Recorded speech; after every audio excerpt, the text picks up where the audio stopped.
I'm Logan Crawford, and right now on Spotlight, we are sitting down and talking with Michele Wallace Campanelli. She is the creative mind behind a thrilling novel. It is called Birds of a Feather. We will delve into the heart of this tale that combines Hitchcockian terror with redemption and inner struggle.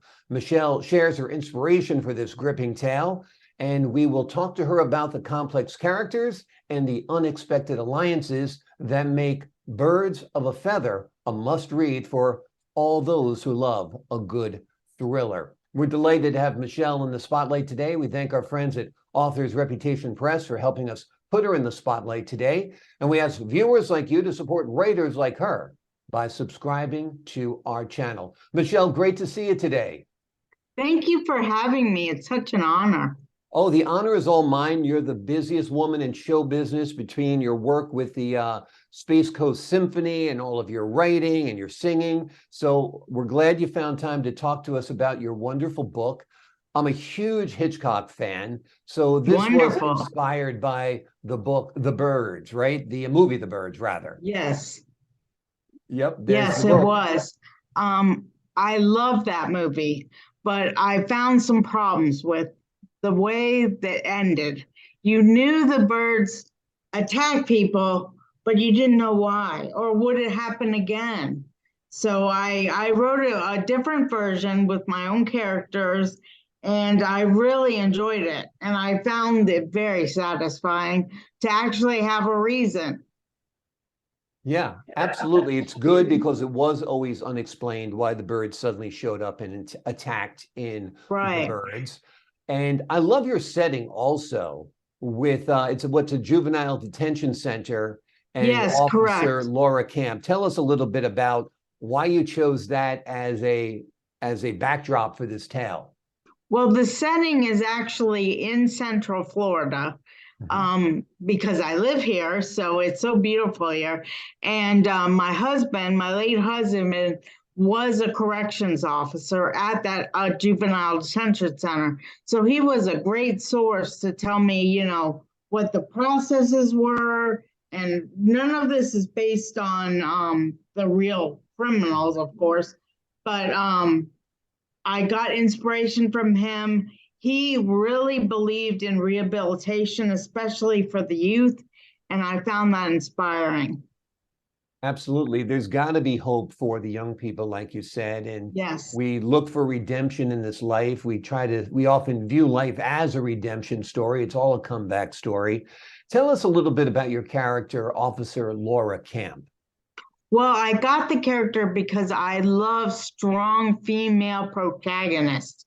Yeah. I really feel that, a woman can really take the lead, and she's, working in a man's kind of world. She's one of the only female corrections officers, and she was challenged, and I just love that.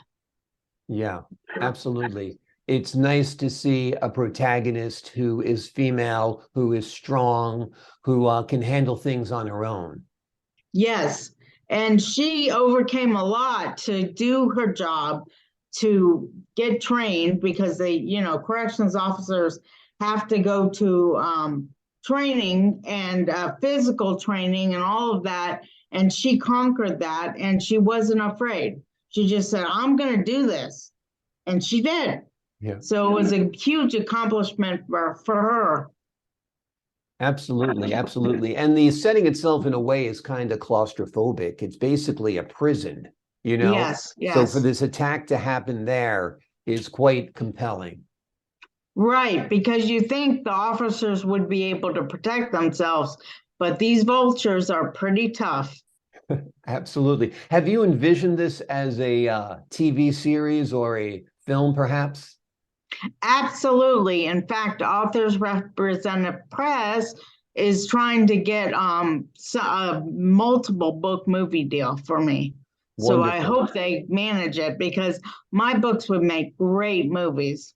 Absolutely, absolutely. It's born out of a movie, and I think it would make an even better movie. We'd have to get a modern day Hitchcock to direct it and a modern Yes, day Tippi Hedren to play the role of Officer Laura Camp. yes, she has to be tough. Yeah, absolutely. Who do you think you would cast in that? When I think of tough women, I think of Sigourney Weaver, but Right. she's a little bit out of that age range. But I really want somebody tough, somebody who could handle fights. Fighting vultures off would not be easy. Yeah. No. Yeah, I could see Anna de Armas in this role, you know. Yes, maybe She, Charlene Tillman or something like that. yeah, Yeah. absolutely, absolutely. Tell me about your writing process. Do you write in the morning, the evening, whenever the feeling moves you?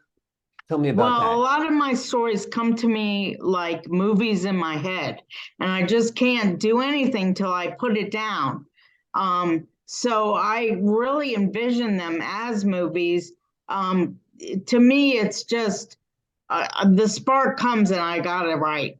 Yeah. Right then, even if it's late at night, you just got to jot down your thoughts. Absolutely. Let's tell the folks at home a little bit about your background. You have 9 stories on the bestsellers list. 2 have reached the #1 spot on the New York Times. Those are no easy tasks. That's a lot of heavy lifting involved to accomplish that. Tell the folks at home a little bit about your writing career. Well, I'm very prolific. I started when I was in high school. I started writing short stories. Then I started writing young adult and now adult and children. And and I can't really find which one I like the most because I'm drawn, through the story. Some are focused more on young adults, some are focused more on children. And I love to write, and one of my greatest accomplishments is getting with the Space Coast Symphony and doing children's programs.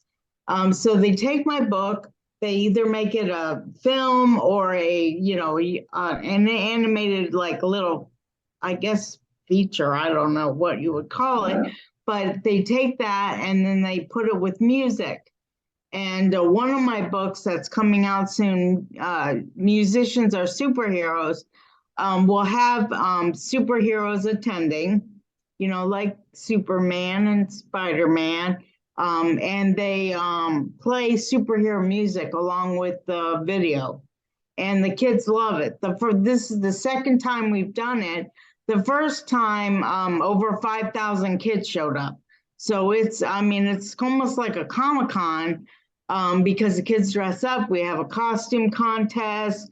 It's just wonderful. It's fun. It's fun for the kids. The book talks about the benefits of music. It encourages kids to get involved with music, which I'm very excited about. Kids that are involved with music do better in other parts at school. They understand teamwork.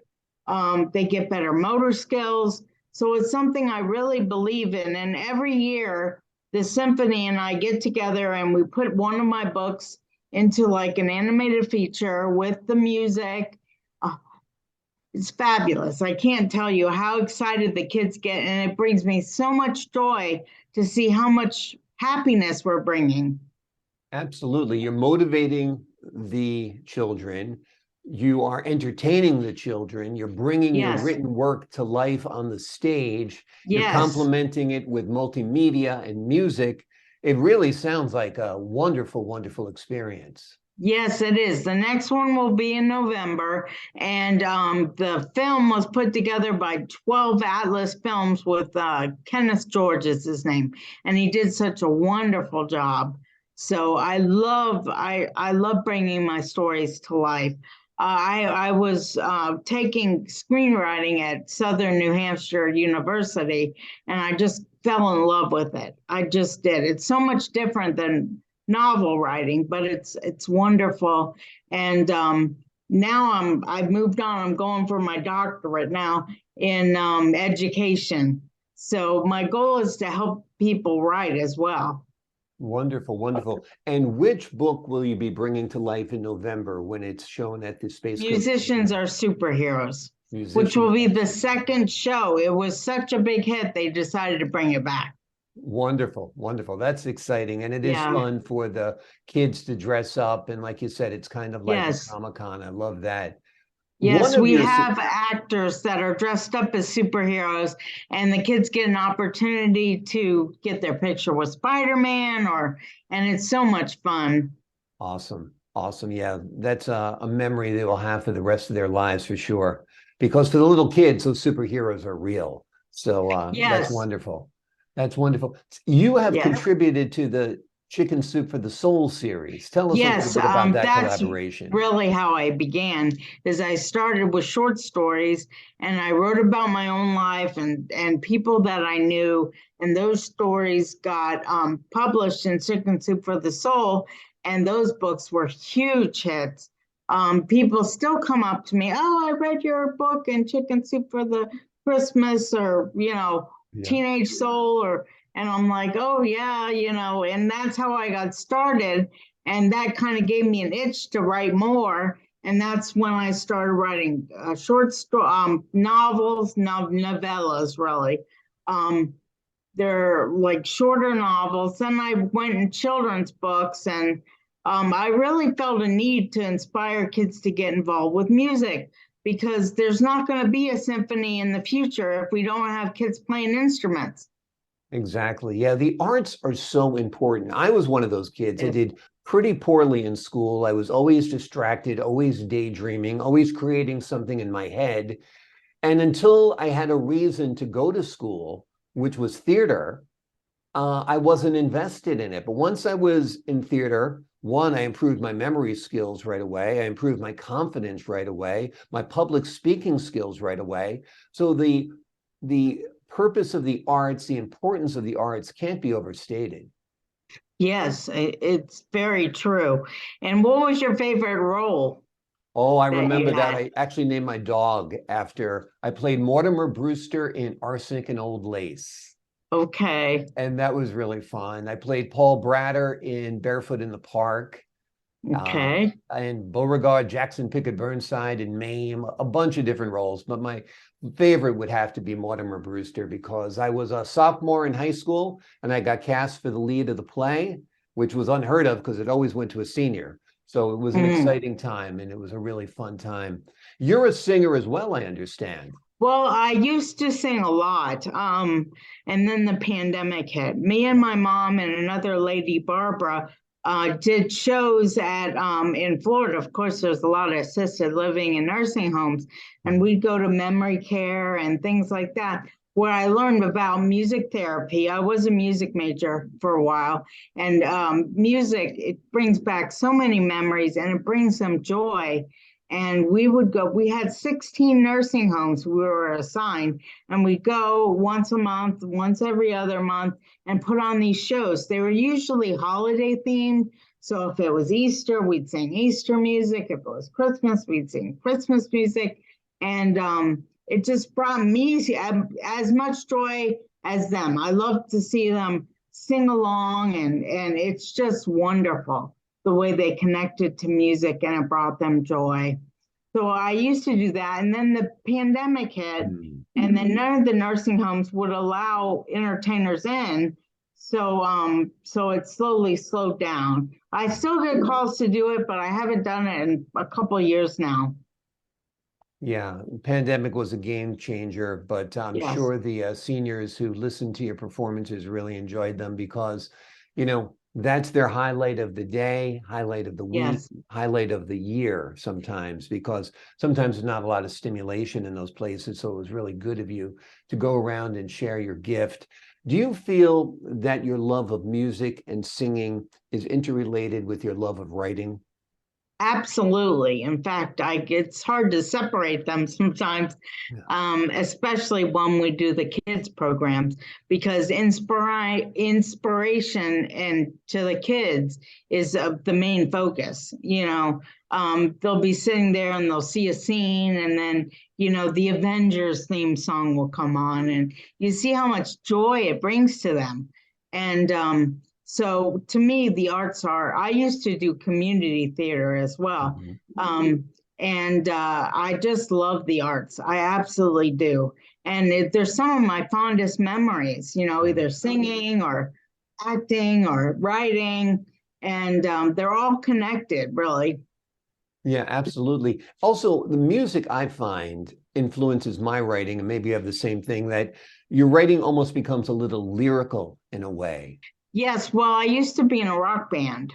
Hmm. I was when I was young, okay, I was very young, and I was in a female heavy metal band called Black Widow, and I Awesome. was the lead singer, and I used to write, Don Kreiselman used to write the music, and I would write the lyrics, and a lot of those were stories. So, that moved on after the band broke up. I moved on to writing stories. Wonder. I think we're going to have to get a reunion of Black Widow and get you out there rocking and rolling and singing some covers of Joan Jett and the Yes. Blackhearts or something.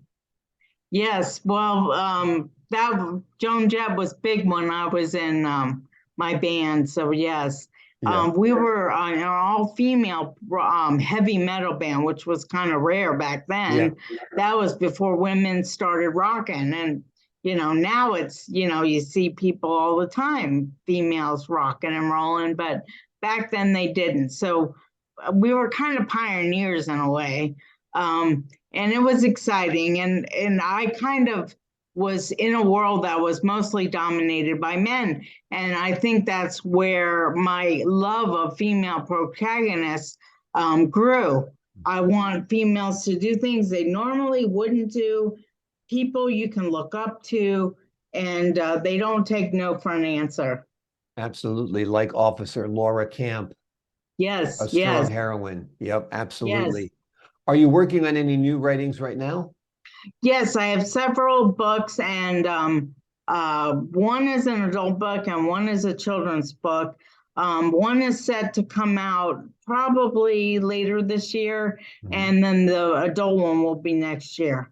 Okay. So, yeah, I never stop, and I'm a full-time college student, so I'm very busy, very Absolutely. busy. Absolutely. Well, that's great. It's good to be busy. Tell us a little bit about these children's books that you're developing. Well, I've written about 4 or 5, and they're all really kind of connected to music. One is called Land of the Gnomes, which is about how the metronome was created. Hmm. And it's a fictional tale, of course, but the gnomes named metronome. So, anyway, that was really cute. And then I have Rex and Friends, which is a children's book about a dinosaur T Rex who wants to play the piano. Well, you can see there's conflict right there. And he winds up playing with his feet. So he wants to play in the caveman band. So my children's books are kind of inspired by music. They're all to encourage kids to be involved in music. And Musicians Are Superheroes talks about the benefits of music, how it can be used in music therapy, how people in love have a song that it just reminds them of their love. And music is really, it's very touching. It brings people back to a certain time period, helps their memories, and it talks a little bit about that. Wonderful. So yes, yes. Sounds great. How many hours a day do you devote to writing? I know you're busy between the Space Coast Center and your writing and your schoolwork and all that. Well, I try to at least write an hour, but a Mhm. lot of that is also editing. Editing Yeah. is a huge part of writing. A lot of people don't think about it. They just think, oh, I'll write a story. And it's about half to more of editing. So you read a story maybe 10 to 15 times before a chapter is done, or so a lot of it's editing. A lot of it is also, you know, getting rid of stuff, too Yeah. much language. Luckily, my mother is an English professor. Mhm. She was a teacher at Florida Institute of Technology for 47 years. Wow. And so I grew up with my notes being corrected on the counter, Yeah. with red ink. I was used to the red ink. And when I speak, if I said something incorrectly, my mom would correct me. So I grew up thanks to a great mom who made sure I was properly trained in English. Wonderful, wonderful. And I Yes. guess you break out your red pencil every now and then when you're working as a social media director for the Space Coast Symphony. Tell us a little bit Yes. about that role. Well, I promote the concerts, and so I've had marketing training, and that's very helpful. So if you're a writer, get into marketing because that's a huge part of it as well. So I market the concerts, I interview people, and I get, it's just fun. I do graphic designs too, which I also am trained in, and photography. So all of that combined makes me a great social media director. And I just love music. So it's almost like not working, even though I spend lots of time in it. It's just not like, hard for me to do. I enjoy it. I've become friends with the musicians.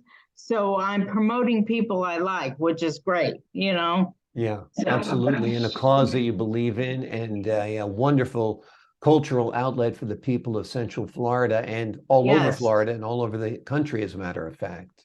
Yes, the Space Coast Symphony, I think they have 60 musicians regularly that they are hiring, and I probably 100 total with special guests. And I mean, they're a huge outlet. They really are, especially conductor Aaron Collin. He cares about the culture in this community, and it just shines, really. His programs are innovative. He has the best singers, the best musicians, and really it's just exciting to see. Yeah, absolutely. I'm sure. Did you rewatch The Birds multiple times when working on your novel, Birds of a Feather? Actually, I didn't. I watched it once and then the story came to me, and my husband at the time, because he's passed now, he inspired me as a corrections officer. He was so sure he could rehabilitate these kids. And he felt a lot of it was these kids would have visitor days and some of them wouldn't have anybody show up, and how draining that was on them. So he would try to be there for them and give them support and tell them, hey, you don't need to be in this gang. Hey, you don't need drugs. You don't need alcohol. And he tried to help them and inspire them. And I think he did a lot of good. I really do. And I hope that's what this book also shows. It says it's about second chances. People can change, you know, and this book is definitely about second chances.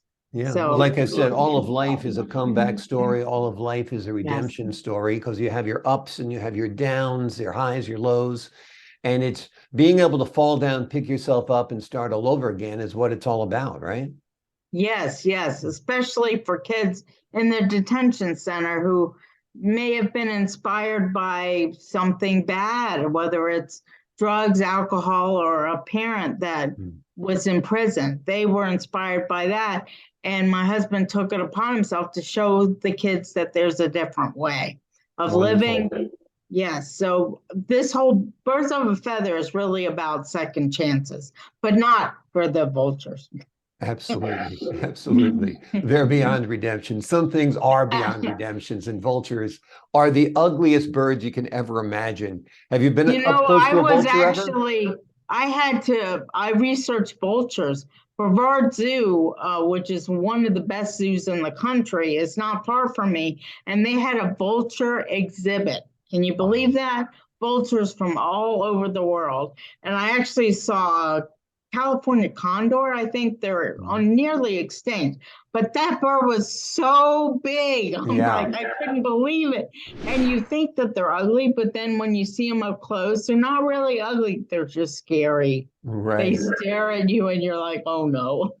We have turkey vultures up in Maine that Hmm. are about this big, and they Mm. fly around the landfill, and it's completely frightening between the landfill, which is kind of ghosty to begin with, and then these giant birds flying. It's scary. Hopefully, they don't attack like they do Yes. in Well, birds they up. have a purpose. They are God's cleanup crew. We need them, and that's also something in the book that we should value things we don't understand because we need vultures. We do. We do, or Absolutely. and they're not the cutest. And they're not, when you're in a section where I was, when there's like 10 or 15 vultures around, all different kinds. Hmm. Here we have the black vultures, they're all black, but they always hang out in groups. Yeah. So you're like gonna see like 15 or 20 of them. And most of the time you're trying to get away from them because they're in the middle of the road or something, but we need them to clean up, the bacteria and everything from dead animals. So they're very needed. They're not very loved, but they are needed. Yeah. They're part of the ecosystem. Well, Yes. Michele Wallace Campanelli, who is a prolific writer, is out with a wonderful novel. It's a real thriller. It's called Birds of a Feather. It's inspired by the Yes. Hitchcock movie The Birds, but it's its own unique story that is a tale of redemption and inner struggle. It's a book Mhm. you will not want to put down. Michele, thank you so much for joining us here today on Spotlight. Thank you. It's such an honor to meet you and to be here. Pleasure is all mine, and an honor to meet you as well. And to the folks at home, I'm Logan Crawford, thanking you for your time this time until next time on Spotlight.